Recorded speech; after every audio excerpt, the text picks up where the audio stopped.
Hey Michael, I'm going to try something out here, quick video here for you. This problem is a made-up problem for you, 0.345 times 10 to the fifth. This is not in scientific notation because this right here is not greater than or equal to 1 and less than 10.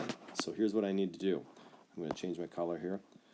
I need to keep the value of this whole thing exactly the same and write it in scientific notation.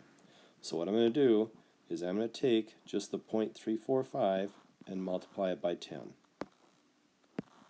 Now by doing that, I have changed the value of my original problem.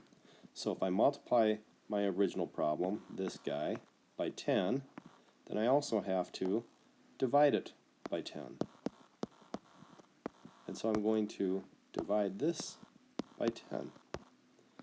When I do that, I am left with this part here is 3.45 times, using what we know about exponents, I'm going to subtract my exponents there, 10 to the fourth. That is in scientific notation, and the value is the same as the original problem up top, right there. Let's see if I can do one more here for you. Give me a minute here. All this technology is new. Nope, that's not it. Oh, look at that. Here we go. How about something like this? Another problem written in black here.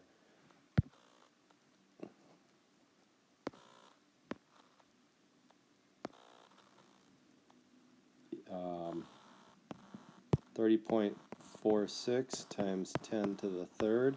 Again, that is not written in scientific notation because this coefficient here is greater than 10.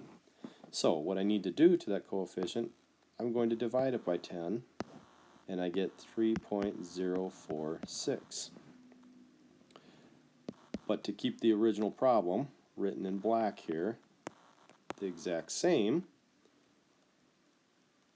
then I need to multiply by 10. Well, what is 10 to the third times 10 to the first? That would be 10 to the fourth. And that is your final answer in scientific notation.